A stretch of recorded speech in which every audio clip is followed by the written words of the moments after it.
سلام الله عليكم مع الحباب. كيبدا الفيلم ديالنا في مدينة سيول في كوريا الجنوبية مع واحد العالم مسطي سميتو كيسو. خونا كان حاط بنتو في المختبر من مور ما ماتو، بغا يحقنها بشي مادة من اختراعه باش ترجع للحياة، ولكن قبل ما يسالي دخلوا عليه المخزن باش يوقفوه وقالوا ليه حبس الحياة امك، انت ديما مصفيها لعباد الله بهاد التجارب الحمقى ديالك. كيسو قال لهم ها العار لا ما خلاوني نكمل غير هاد التجربة حيت هي ميتة ميتة بجميع الحالات، وما جاو فين يوقفوا حتى بدا المختبر كيتزعزع بهم. الزلزال كان مجهد لدرجة خلى المدينة ترين فوق كتافهم والديور تشتو بحال الكرتون، وهاد الكارثة ما ضرباتش غير سيول بوحدها، ريبات العالم كامل ورداتو خلا قفار. داز الوقت ومور هاد الدمار ب3 سنين كيبان لينا واحد الدري سميتو تشوي هاز نبله وباغي يصيد ما يحنجر، وهو كيدور كيبان ليه واحد التمساح جاي قاصدو، شير عليه عند بالو غيصفيه عليه حتى كيشوف التمساح هاجم عليه، هرب لواحد الطوموبيلات تخزن فيها وعلى شويه كان غيصفيه عليه حتى حضر عنده صاحبو نمسان من القرنه، جر التمساح وهبط على حياة امه وقطع عليه الراس. من بعد داوه للسوق اللي كيتبادلوا فيه السلعه حاجه بحاجه حيت الفلوس ما بقاوش كيدوروا من بعد الزلزال. نعمصان فصل التمساح باش يقايد شي كيلوات منه بشي حاجه اللي غادي تنفعو، حتى وقفت عليه واحد شطاماطه وحطت ليه مكانه ديال الذهب تشري بها شي حاجه. قال ليها واش كتضحكي عليا الحياة امك، احنا رجعنا للعهد الحجري من بعد الزلزال. داك الذهب ما بقى ساوي حتى بصله، ولكن دار معاها زوين وعطاها واحد الحنش دير بيه شي طويجين تقضي بيه بيد ما يفرجها مولانا. موراها جات واحد التيتيزه سميتها صونا مع جداتها. خونا تشوي باينه كان طايح فيها وهي ممسوقاش لي بنت الكلب، عطاو لنا مسانتريكو صوفي يدفى به، في المقابل خداو شويه ديال لحم التمساح حتى كيسمعوا واحد الفان صغيره داخله للسوق فيها شي بلطجيه كانوا حاكمين لازون وكيقولوا على راسهم زعما هما البوليس من مورا موقع الزلزال. روعوا السوق كامل وداروا براسهم كيقلبوا على شي حد، واحد من الناس بدا مكبتها معاهم طيروا ليه يدو. شويه الزعيم ديالهم بانت ليه التيتيزا صونا قرطاسه ديال بصح بغى يديها معاه واد العبد، حتى خرج معاه العاشق الاولها نوض العجاجه، ولكن دوروه وبداو كيركلوا فيه. حاول يدخلنا مصاني يحل المشكل بلا صداع بلا مشاكل، ولكن العصابه ما بغاوش يتفكوا معاه، طلع ليه الدم وبدا مكبتها مع حياة امهم وما كاين غير تغمر ليا في بنادم. سراج الدين حتى هو سخنوا عليه عظامه بغى ياكل قتله. شويه نمصان حكم الزعيم ديالهم قال لهم شكون اللي صيفط حياة امكم، قال له سميتو تايجر غير ما تاذينيش اجمي. نامسان قال له وصل الزعيم ديالكم الى عاود قرب لهاد السوق نهايته غتكون على يدي. ومنين شاف عنده قرعه ديال المنقيه قال له منين كتدبروا على المنقي، قال له من المبنى العالي ديال الشقق، وموراها خلاهم مشاو فحالهم. من بعد كنشوفوا نامسان وتشو راجعين فحالهم حتى كتبان لهم التيتيزا وجدتها واقفين مع شي ناس كيبانوا نقيين ولابسين مزيان. قال لهم شكون نتوما، هضرات وحده وقالت لهم انا استاذه في بلاصه محميه في سيول، وحنا هنا باش ناخذوا الشباب اللي بحال صونا مازالين صغار باش نقريوهم ونعلموهم نوجدوهم للمستقبل، وفي نفس الوقت ما كيخصهم معنا حتى شي خير، كل شي كاين الماكله والمنقي والمسكن. ولكن صونا قالت ليها سمحي لي انا ما نقدش نتفارق على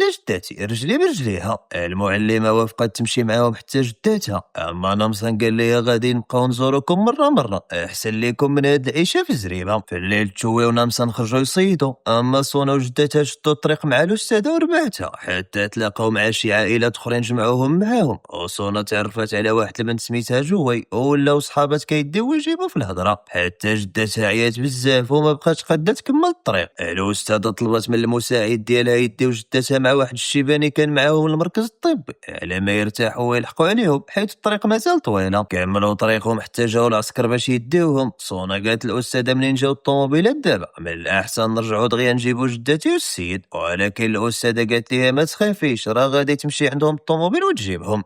قبل ما تركب صونا معاهم لاحظت باللي العسكري يكون عنده واحد العلامه غريبه ورا ودنه، وفي الجهه الثانيه جدة صونا والشيباني وصلوهم جوج رجال ديال الاستاذه لواحد الحفره لاحوا الشيباني من واحد الجرف. في نفس اللحظه شوي ونامسان كانوا قانيين على الفريسه ديالهم حتى بانوا لهم صفوها لجدة صونا، بداو مكبتينها مع حياة امهم حتى حكموهم وصفوها ليهم. نامسان كيدور كيلقاهم رجعوا وقفوا على رجليهم ما كيموتوش، عياو ما يتضاربوا معاهم حتى جات واحد البنت سميتها لي شدت واحد وضرباتو بجنويان راسو. نامسان شافها طير للثاني راسو وقالت لهم الا بغيتو تصفيوها ليهم نقطه الضعف ديالهم هي من الراس. من بعد داو الجده دفنوها وبقى فيهم الحال بزاف كيفاش صفوها ليها بدم بارد، وفاش صبح الحال رجعوا عند لي سولوها كيفاش هادو ولاد الحباب ما كيموتوش الا لما طار ليهم الراس. بدات كتعاود ليهم وقالت لهم باللي كانت ضابطه في القوات الخاصه وخرجت مع الفرقه ديالها فاش وقع الزلزال كيقلبوا على الناس اللي باقيين عايشين حتى كيبان لهم واحد البنات تقاسش كاع بالزلزال وباقي دايس فيه الضو والماء، وردوا قاعده عسكريه. حتى لواحد النهار جا عندهم العالم قيسو المسطي اللي شفنا في الاول وقال لهم راه جيت وانا عالم غنفيدكم. هما خدموه معاهم حتى لواحد النهار جاوهم شكاوي بزاف من العائلات باللي العالم قيسو خدا منهم ولادهم وما رجعهمش. تما اللي قصداتو المكتب ديالو بدات كتسول على الدراري فين هما، وهنا دخلوا عندها صحابها الضباط وقالوا لقيسو هذا هو الوقت باش تعرف حتى هي الحقيقه. وتما كون جبد السلاح تيرا بصاحبو قال ليها شوفي شنو غادي يوقع. حتى العسكري رجع وقف على رجليه بحال الا حتى شي حاجه ما وقعت. هنا قال ليها قيسو شفتي هاد المعجزه اللي وقعت قدامك هي اللي غادي تعتق العالم اللي تدمر من الموت، اذا خاصك تعرفي شحال مهمه التجارب اللي كندير في الدراري باش نوصل لهاد النتيجه. ولكن هي ما استوعبتش القضيه وما كانتش موافقه عليها وبدات مكبتها معاهم، ومنين جات تهرب ليهم تيراو فيها، ولكن من زارها سلتت ليهم من الشرجم. امور ما عاودت ليهم القصه طلبت من نمسان وتشو يعاونوها باش تحرر الدراري اللي واخدين وصحابها ويصفيوها للعالم المسطي حيت كلشي مسجون عنده.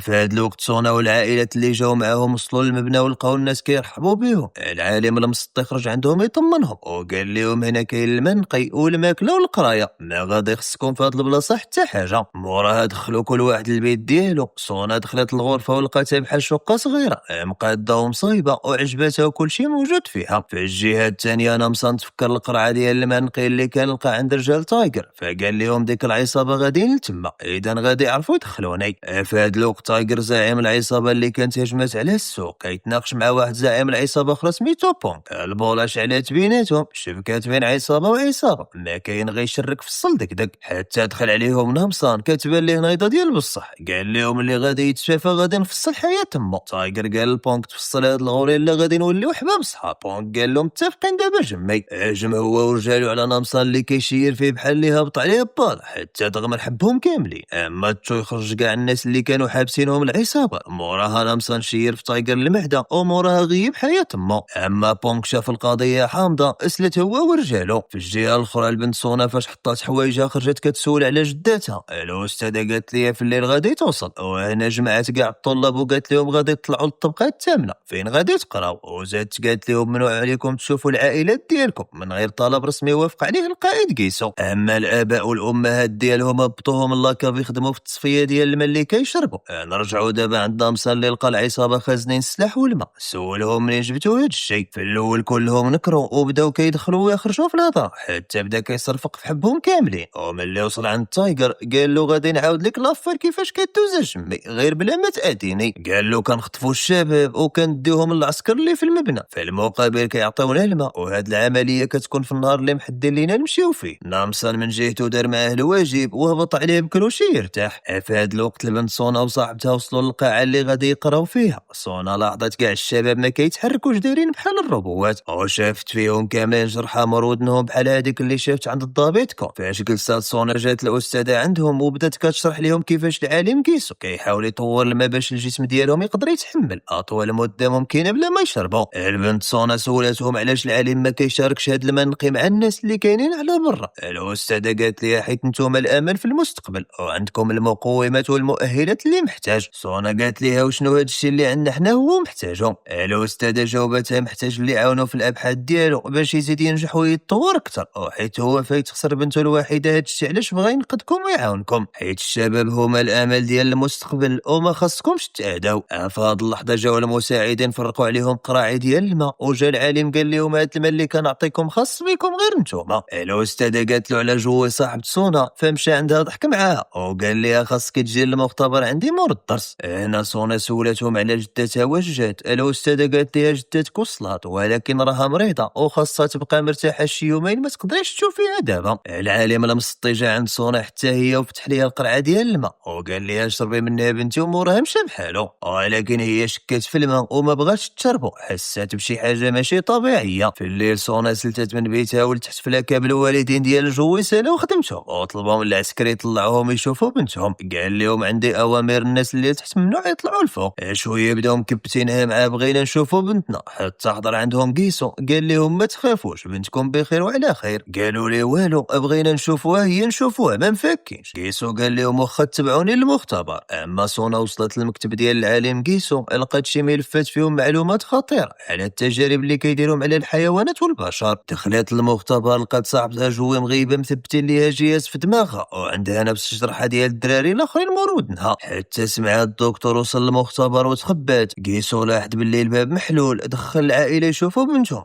تصدموا من الحالة اللي كيشوفوها فيها، وقال لهم وياكم تقيسوها باش ما تعرضوش حياتها للخطر. وزاد قال لهم باللي الشباب في نفس السن ديالها عندهم غدة نخامية كتصلح للاختبار اللي كيدير، وقال لهم ما تخافوش من هذا الشيء، راه درتو حتى مع بنتي وغادي نرجع نحييها من مور ما ماتت. وهنا هو وراهم بنتو محنطة في صندوق ديال الزجاج في وسط منه سائل، ولكن فيها غير نص الفوقاني وصافي. تما الام خافت بزاف من داك المنظر وجات عند بنتها باش تفيقها، ولكن جوا حالتها خيابت بزاف وبدات كترعد وكيخرجوا ليها السوائل من فمها. العالم قيسو بغا يتدخل ولكن فات الحال والبنت ودعات. هو تعصب بزاف وجد موسو بقى كيضرب به الاب حتى صفاها الحياه تما. والام فاش بغات تهرب دخل الضابط تيرا فيها حتى هي صفاها ليها. في وسط هذا الشيء كله كانت سونا مخبعه تما ومسكينه ساده فمها باش ما يسمعوهاش، ولكن الدكتور كان عارفها كاينه فجاه جبدها من بلاصتها وقال ليها جيتي في الوقت المناسب. كتفها فوق البايص وركب ليها جهاز في راسها. سولاتو شنو كيدير المراهقين. العالم قال ليها انا كنعدل الهرمونات اللي كتخرج من الغده النخاميه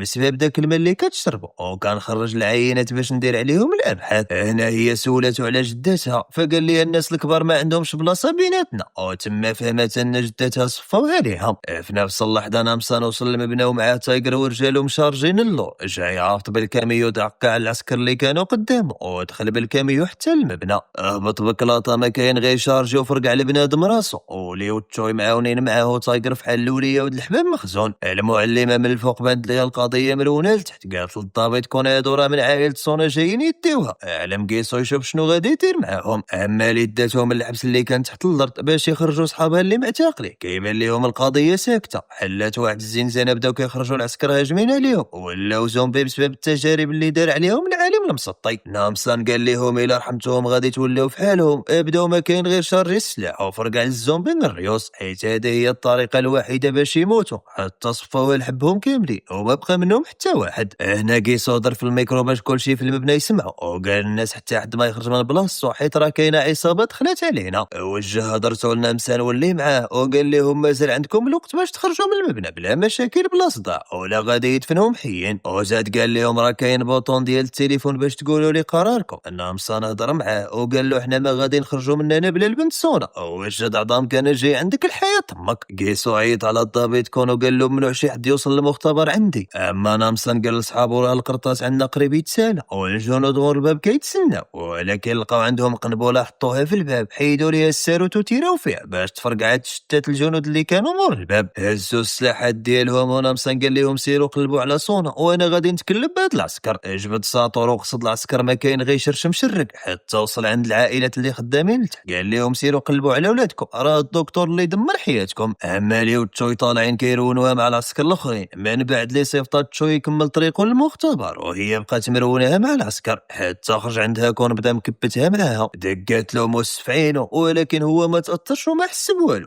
قال ليها دبرتي عليها اليوم انا غادي نصيفط حياه امك للقبر. شد هذيك فيها موس حتى هو ولا حامل المبنى.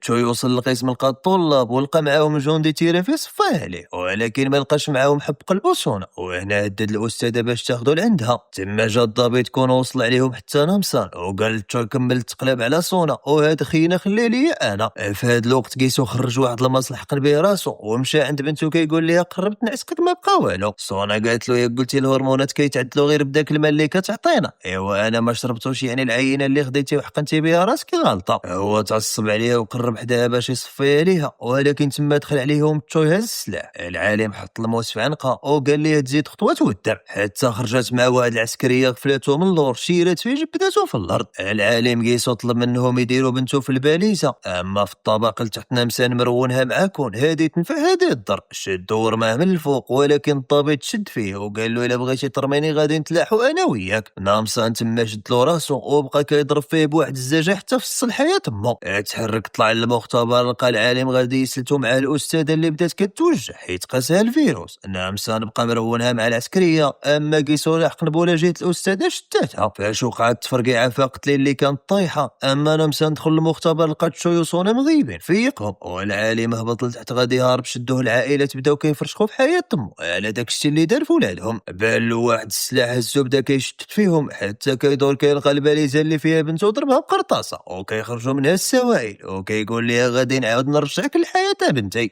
في هاد الوقت هبط لعندو نمسان ولكن قيسوها السلاح وكيشير عليه وكيقول له تقرب غادي نصفي نحبك. وهنا جات سونا من البعيد وهي تقول له ما عتقتي حتى حد وما غادي تعتق حتى شي واحد وبنتك انت اللي صفيتيها ليها. هو تعصب بزاف وكان باغي يتيري فيها ولكن من زارها خرج نمسان عاود تاني وتيرا فيه بقرطاسة وجا حدا كمل عليه وتيرا له لراسو. موراها الناس تحروا من تما وصونا داوها للقبر ديال جدتها تزورها. من بعد مشات تعيش مع تشوي ونمسان وبداو كيخدموا مع بعضياتهم في السوق باش يقدروا يعيشوا حياة جديدة. وحتى لهنا يا حبابي نكون وصلنا لنهاية الفيلم ديالنا. ما تنساوش ديروا لايك وسبسكرايب. تهلاو بسلامة.